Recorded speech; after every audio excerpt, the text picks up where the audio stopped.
महात्मा उपासक डॉक्टर सोहनराज तातेड़ पुनरुत्थान और आत्मविज्ञान के बाद अब ला रहे हैं सनातन सत्य, जैसी दृष्टि वैसी सृष्टि, कुदरत कुदरती रचना, एक कुदरत के कानून से शाश्वत सुख की प्राप्ति। लॉग इन करें www.drsohanrajtated.com, YouTube channel doctor Sohanraj Tated, play store से डाउनलोड करें mobile app doctor Sohanraj Tated. 25 भाई और बहनों, मातृशक्ति को नमन। स्टूडियो में आपका हार्दिक स्वागत, अभिनंदन है, सत्कार है।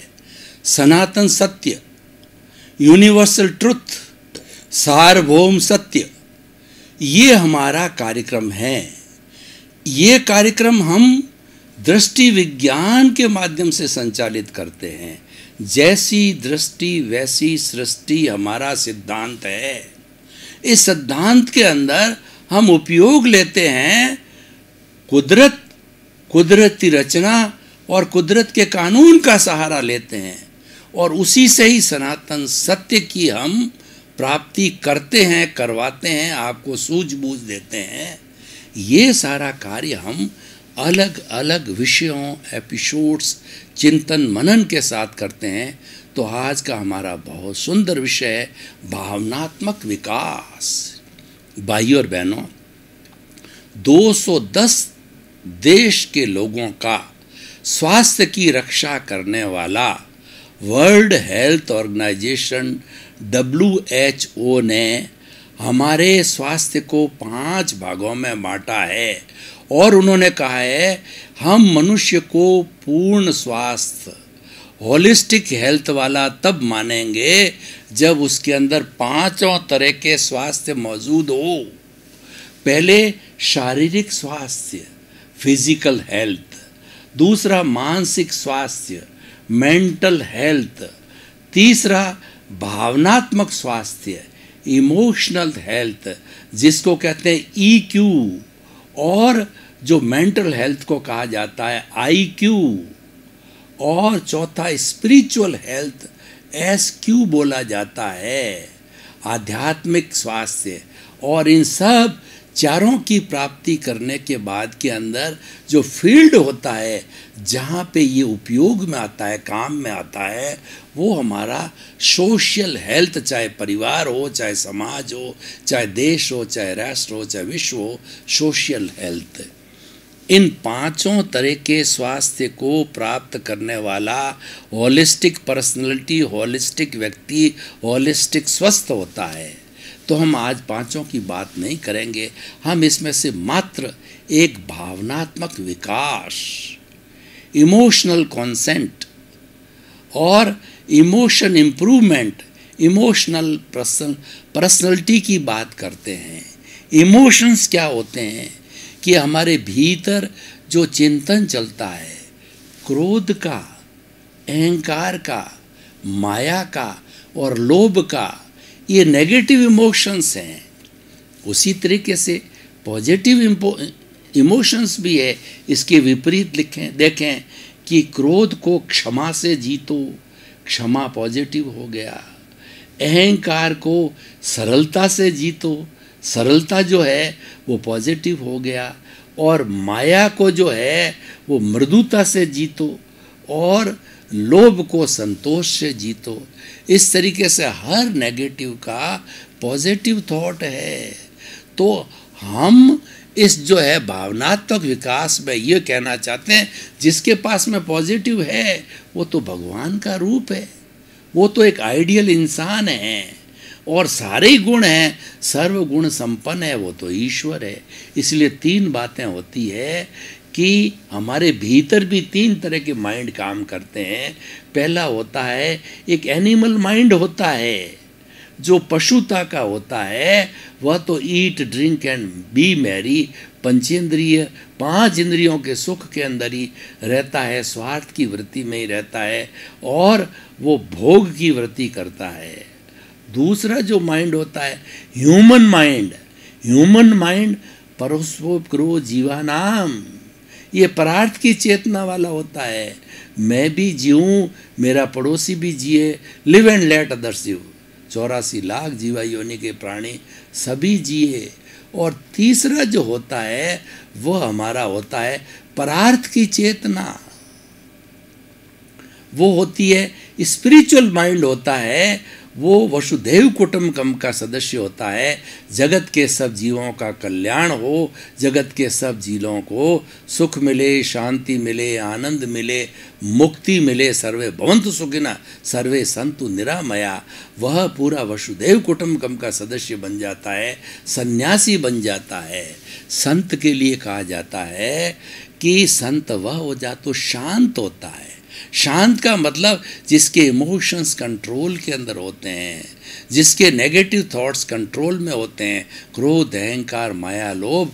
और पूरे नेगेटिव की बात करूं तो 18 तरह के हमारी भारतीय संस्कृति के 55 धर्म दर्शनों ने 18 तरह के नेगेटिव थॉट्स का बाइफर्फिकेशन, क्लासिफिकेशन किया है, जिसमें सारी बुराई आ जाती है, पूरा मोह का संसार आ जाता है, पूरी बुराइयों का वटवृक्ष, मोह का वटवृक्ष आ जाता है। मोह जो है सब बुराइयों का पुंज है और अनाशक्ति है, वैराग्य है, सब गुणों का पुंज है। तो भाई और बहनों, हम 18 दोष कौन कौन से हैं? क्योंकि भावनात्मक स्वास्थ्य की बात कर रहे हैं, भावनात्मक विकास की बात कर रहे हैं, तो भावनाएं कैसे विकृत होती है उनको जानना जरूरी होता है। क्योंकि हमारी भारतीय संस्कृति के अंदर 3 बातें आती है। पहला आता है गेय, दूसरा हेय और तीसरा उपादेय। गेय का मतलब होता है इस संसार में अच्छाई बुराई दोनों को जानो, जाने बिना कैसे भेद करोगे, कि किसी व्यक्ति की परीक्षा किए बिना कैसे मालूम पड़ेगा करोगे कि ये मेरा दोस्त है या मेरा दुश्मन है, ये मेरा हितैषी है या मेरा बैरी है। गेय करो और गेय करने के बाद में बुराई का हे करो, अच्छाई का उपादेय करो, अच्छाई को ग्रहण करो और बुराई को छोड़ो। हे को छोड़ना, उपादेय को ग्रहण करना होता है। तो हम इमोशंस को जानना जरूरी है। 18 इमोशंस, नेगेटिव इमोशंस कौन कौन से हैं? प्रणतिपाप, मर्षावाद, अदत्तादान, मैथुन, परिग्रह, क्रोध, मान, माया, लोभ, राग, द्वेष, कलह, अव्याख्यान, पैशून्य, परपरिवाद, रति, माया, मर्षा, मिथ्या दर्शन, शल्य, पाप। 18 दोष है, ये मनुष्य जीवन के 18 दोष है। और इन सब को कैटेगराइज जो है हमारी भारतीय संस्कृति ने क्रोध, मान, माया, लोभ में कैटेगराइज किया है। उससे छोटा कोई बोलना चाहे तो राग द्वेष में कैटेगराइज किया है। राग द्वेष क्या है? वह राग का मतलब होता माया लोभ, द्वेष का मतलब क्रोध और अहंकार जो दिखाई देते हैं। माया मीठी छुरी दिखाई नहीं देती है और द्वेषी सामने दिखता है, आंखें तमतमाई क्रोधी, घमंडी व्यक्ति घमंड करता, मुंह से अंट संट बोलता है, सामने दिखता है, लेकिन मीठी छुरी भीतर ही भीतर आपको काट रहा है, माया। और लोभ है जहाँ तहाँ लाहा तहाँ लोभा, जहाँ पर जो है लाभ होता है वहाँ लोभ बढ़ता है। आप जैसे कोई व्यसनी व्यक्ति खेलने वाला होता है, जुआरी, 1000 का मिला जो है लाभ मिला, फिर 2000 लगाता है, 4 जगह लगाता है, अंत में वो दिवालिया हो जाता है।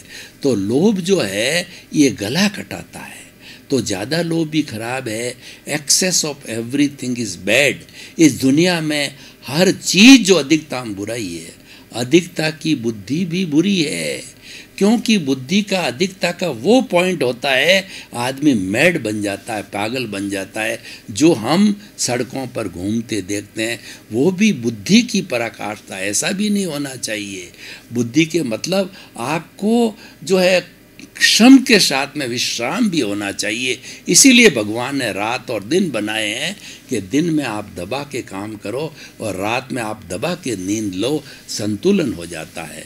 ऐसा नहीं है कि 24 घंटे काम करना और ऐसा नहीं है कि 24 घंटे सोना है। और जो लोग अच्छा जीवन नहीं जीते, अच्छी लाइफ स्टाइल नहीं जीते हैं, तो रात्रि जो सोने के लिए बनाई है उसमें जगते हैं।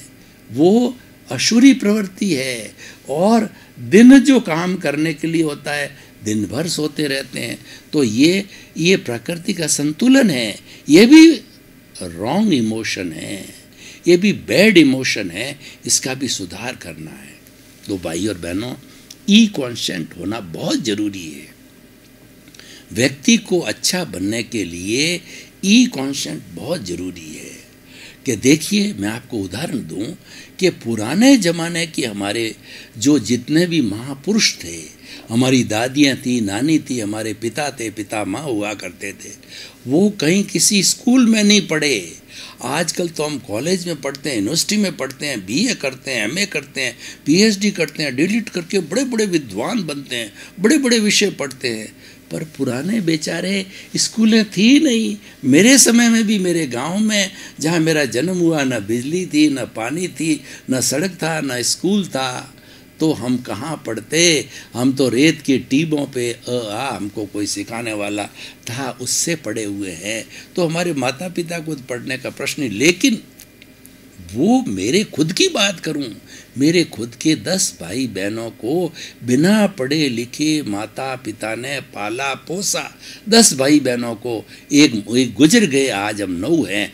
9 विद्वान, करोड़पति, खानदानी, अच्छे हैं 9 के 9। ये उन्होंने कैसे किया? क्योंकि वो विवेक धम्म माइये, विवेक ही धर्म है। वो इमोशन कॉन्शियंट, उनका भावनात्मक बहुत विकास था।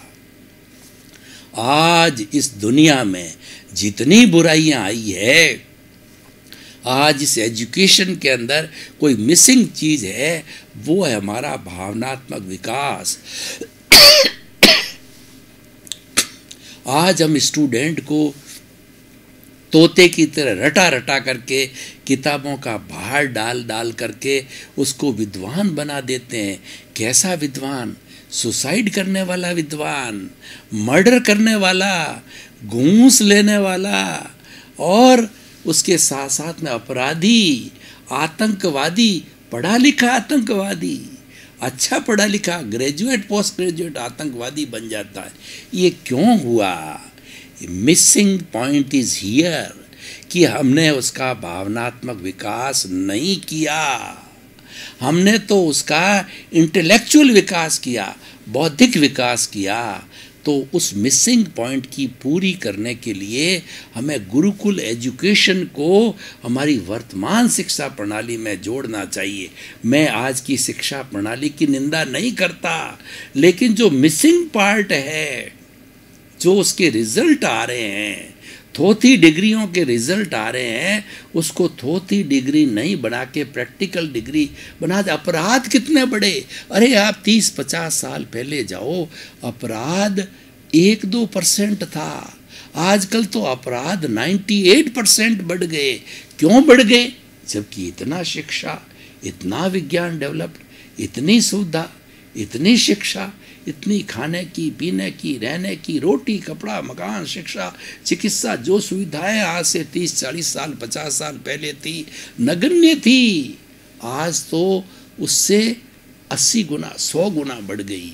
लेकिन फिर भी ऐसा हो रहा है, उसका एक ही कारण है, भावनात्मक विकास की कमी आ गई। लोगों के अंदर क्रोध, अहंकार, माया, लोभ नियंत्रण में नहीं है। सबसे बड़ी बुराई क्या है? आजकल कोई टॉलरेंट नहीं है। एक बेटा बेचारे बुजुर्ग 70-75 साल के जो है पिता को फटकारता है, गाली देता है कि आप क्या जानते हो, आपने हमारे लिए क्या किया? अरे भैया, तुझे पोस्ट ग्रेजुएट बनाया, तेरी बढ़िया पत्नी लाए और तेरे को इतना बड़ा किया, तेरे को करोड़ा का मकान बना के दिया, फिर भी कहता है क्या किया? सहन शक्ति नहीं। पुराने माता पिता के पास से फटकते तो नजर नीची रहती, पिताजी जा रहे हैं, बोलने की ताकत नहीं थी। आज तो पिता बोले एक शब्द और वो नेले पे दहला बोलता है, 10 बात सुना देता है, बेटा या बेटी है। No tolerance power at all. उससे क्या बर्बादा हुआ? घर टूट गए, संयुक्त परिवार टूट गए, न्यूक्लियर फैमिली हो गई, ले दे करके अकेला व्यक्ति रह गया। वही कमाने वाला, वही बीमारी को ठीक करने वाला, वही बाल बच्चों को पालने वाला। इसलिए आदमी ध्वस्त हो गया कि भाई मैं तो अब एक बच्चे से ज़्यादा को पाल नहीं सकता। एक होते ही पहले हमारे ज़माने में, माता पिता के ज़माने में 10-10, 12-12 होते थे। हमारे ज़माने में 3 थे, उसके बाद 2 का ज़माना आया और फिर अब 1 का ज़माना आ गया। हम 2, हमारे 1, क्योंकि पालने की ताकत समाप्त हो गई। न्यूक्लियर फैमिली हो गई, आदमी की सोच बदल गई और त्याग की वृत्ति बदल गई। सबसे बड़ा जो नुकसान हुआ है इमोशनल नहीं कंट्रोल, व्यक्ति में नो सैक्रिफाइस एट ऑल।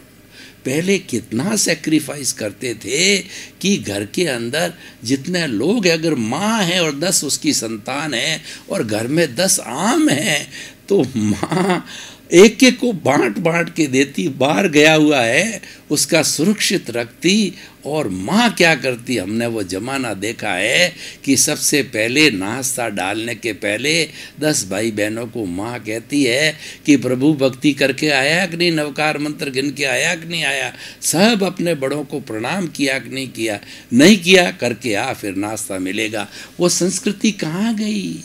माता पिता को प्रणाम करने की और नवकार मंत्र गिनने की, ओम नमः शिवाय गिनने की, और जो है वसुदेव जो है वो ओम नमो भगवते वसुदेव गिनने की संस्कृति कहाँ गई?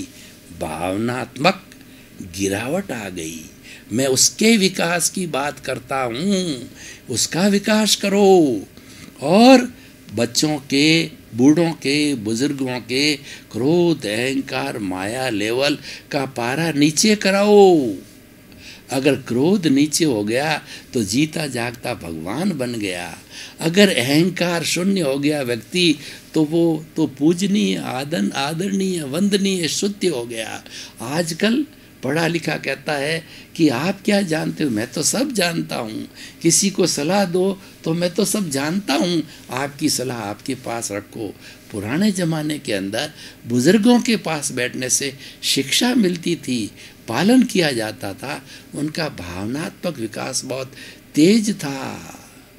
वो जो है बहुत गहरे चिंतन किए हुए होते थे, वो कॉमन सेंस को जानते थे और वो विवेक दम्ममाइये, विवेक ही धर्म है, विवेक को जानते थे। विवेक समाप्त हो गया बिल्कुल। तो भाई और बहनों, हम अगर निष्कर्ष, क्योंकि समय कम रहा है, तो हम अगर निष्कर्ष की बात करें तो मैं कहना चाहता हूँ, एक अच्छा इंसान बनाना है। आपके बच्चे को, बच्चियों को, भाई को और किसी को भी अच्छा बनना है या बनाना है, तो मेरा एक ही निवेदन है, अपना भावनात्मक विकास करो। भावनात्मक का मतलब नेगेटिव थॉट्स, हर नेगेटिव थॉट्स को बदल करके पॉजिटिव में बदलो। नेगेटिव को बिल्कुल जगह नहीं दो। आप पढ़े लिखे लोगों के चार्ट बना दो, पॉजिटिव थॉट, नेगेटिव थॉट। आपको सब पता है, नेगेटिव थॉट्स में क्रोध, अहंकार, माया, लोभ, 18 तरह के। पॉजिटिव में आपको ध्यान है मैत्री, प्रमोद, करुणा, मध्यस्थता, और किसी को दुख न देना, गाली न देना, गलोच न करना, झूठ नहीं बोलना और हिंसा नहीं करनी, चोरी नहीं करनी और सीमित साधनों को रखना और इच्छाओं को कम रखना। तो ये सारा जो है ना, ये नेगेटिव थॉट्स को कम करना, नेगेटिव थॉट्स को ज़ीरो करना, पॉजिटिव थॉट को बढ़ाने के लिए भावनात्मक विकास है, जिसकी आज बहुत बहुत बहुत बहुत ज़्यादा है। आज विधानसभा में कुर्सियाँ चलती है, तू मैं होती है।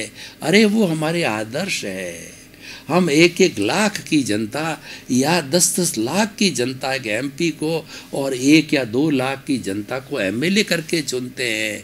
हम जो है 20-25 हज़ार गाँव के लोग एक हमारा प्रतिनिधि सरपंच को चुनते हैं। वो कैसा होना चाहिए? वो आदर्श होना चाहिए, वो राम राज का व्यक्तित्व होना चाहिए। हमारी कठिनाइयों को आगे रखे, वो तो अपनी जेब में भरना चालू हो जाता है जब जो विधानसभा में या लोकसभा में जाता है और वहाँ पे वो तू तू मैं करते हैं और वो तू तू मैं दिखाई जाती है टीवी पे, तो बच्चे क्या सीखेंगे? सीरियल को देखो, सीरियल ऐसे दिखाए जाते हैं कि नैला पे दहला मारो, टिट फॉर टैट करो, ये नहीं दिखाया जाता है किसी ने बड़े ने कह दिया है तो क्षमा मांग लो उससे, गलती हो गई क्षमा करो। हिंसा की वारदातें बढ़ाई जाती है, हिंसा के ज़्यादा से ज़्यादा फिल्म है और सीरियल दिखाए जाते हैं, इन सब को रोकिए। ये मानवता को डुबाने वाले हैं। तो अगर अच्छा इंसान बनाना है तो भावनात्मक विकास करो, अगर अच्छा परिवार बनाना है भावनात्मक विकास कराओ, एक अच्छा देश विश्व बनाना है तो वसुधैव कुटुंबकम का विकास करो। वसुधैव कुटुंबकम भावनात्मक विकास है, ये हमारा इमोशनल कॉन्सेंट है, यानी हमारे जितने जितने नेगेटिव थॉट्स है, नकारात्मक सोच है, वो दूर करके उसकी तरह सकारात्मक को इंसर्ट करो। इसलिए भाई और बहनों, जब मैं एक प्रोफेसर होने के नाते जब कभी भी मेरे स्टूडेंट की क्लास देता हूँ तो सबसे पहले इस भावनात्मक विकास के लिए 3 स्लोगन बड़े जोर की आवाज़ से बोलता हूँ, पालन करता हूँ, सिखाता हूँ, व्याख्या करता हूँ। Think positive, think positive, think positive, आप सकारात्मक सोचो। और उसके बाद कहता हूँ do positive, do positive, do positive, अच्छाई की तरफ जाओ। जब आप ये करने लग जाओगे तो be positive, be positive, be positive, आप अच्छे इंसान बन जाओगे। तो हमारा जो है इस इमोशनल, इस भावनात्मक विकास का उद्देश्य ये है अच्छे इंसान का निर्माण कराना। अच्छा इंसान कौन? जो भीतर और बाहर से दोनों अच्छा हो, बाहर रंग रूप अच्छा दिखाई दे, बाहर एक पढ़ी लिखी पर्सनैलिटी दिखाई देवे और भीतर काला का काला, भीतर शून्य, वो नहीं चाहिए। बाहर से तो 100% बन गया तो भीतर बाहर 50 हो चलेगा। आपके कपड़े साधारण हो चलेगा, आपका रूप ऊंचा नीचा हो चलेगा, लेकिन आपके भीतर का सौंदर्य है, भीतर का रूप है, भीतर का ज्ञान है, भीतर की प्रज्ञा है, भीतर के अच्छे गुण हैं, भीतर का सदाचार है, उसका भी तो विकास करो। बाहर का करो, कोई बुराई नहीं है, आप बहुत अच्छी पर्सनैलिटी दिखाओ, कोई बुराई नहीं है, लेकिन वह अच्छी कब लगेगी? जहाँ भीतर से अच्छे होंगे। भीतर से काले हो, भीतर से अगर आप बुरे व्यक्ति हो तो वो कोई काम की नहीं है। काठ की हांडी एक बार चढ़ती है, बार बार नहीं चढ़ती है। आप नकली मत बनो, आप असली कब बनोगे? जब कथनी और करनी में अंतर नहीं रहेगा, जब आपका भीतर और बाहर एकता रहेगा। भावात्मक विकास है, वो भीतर और बाहर को एक करता है, भीतर को भी शुद्ध करता है व्यवहार, और बाहर को भी शुद्ध करता है, व्यवहार पक्ष को भी शुद्ध करता है, निश्चय पक्ष को भी शुद्ध करता है। दोनों जुड़े हुए हैं। शुद्ध साध्य के लिए शुद्ध साधनों की आवश्यकता है। शुद्ध साध्य भीतर का भावात्मक विकास है जो मुक्ति की तरफ जाता है, और उसके साधन है वो हमारा बाहर का व्यवहार है, जो हम व्यवहार अपने दोस्तों के साथ, भाइयों के साथ, परिवार के साथ, अपना जहाँ वर्क करते हैं उन कर्मचारियों के साथ के अंदर हम कैसा व्यवहार करते हैं, वो सब व्यवहार बाहर का जगत है। तो भाई और बहनों, आइए हम एक आध्यात्मिक वैज्ञानिक व्यक्ति का निर्माण करें और व्यक्ति बने। दोनों ही काम है, पहले खुद बनो और फिर दूसरों को बनाओ। भाई और बहनों, आपका बहुत बहुत धन्यवाद। आप हमारा ये जो सनातन सत्य कार्यक्रम है बड़ा इंटरेस्ट के साथ देख रहे हो। जब श्रोता और वक्ता के बीच में तारतम्य तादात्म्य हो जाता है तो दोनों आनंदित होते हैं। वक्ता वो भूल जाता है कि मैंने आधे घंटे तक प्रवचन किया, और श्रोता भी भूल जाते हैं कि आधा घंटा हो गया, अभी तो 5 मिनट, क्योंकि दोनों एक कड़ी एक तार में जुड़ जाते हैं। यही हमारे सनातन सत्य की विशेषता है कि हम आपको अल्टीमेट ट्रुथ देते हैं, हम आपको सार्वभौम सत्य देते हैं, हम आपको दृष्टि विज्ञान देते हैं, हम आपको जैसी दृष्टि वैसी सृष्टि कराते हैं। तो इसी क्रम में आपका जीवन आनंदमय हो, मंगलमय हो। आपके प्रति बहुत बहुत शुभकामनाएं। महात्मा उपासक डॉक्टर सोहनराज तातेड़ पुनरुत्थान और आत्मविज्ञान के बाद अब ला रहे हैं सनातन सत्य, जैसी दृष्टि वैसी सृष्टि, कुदरत कुदरती रचना, एक कुदरत के कानून से शाश्वत सुख की प्राप्ति। लॉग इन करें www.drsohanrajtated.com, YouTube channel doctor Sohanraj Tated, play store से डाउनलोड करें mobile app doctor Sohanraj Tated.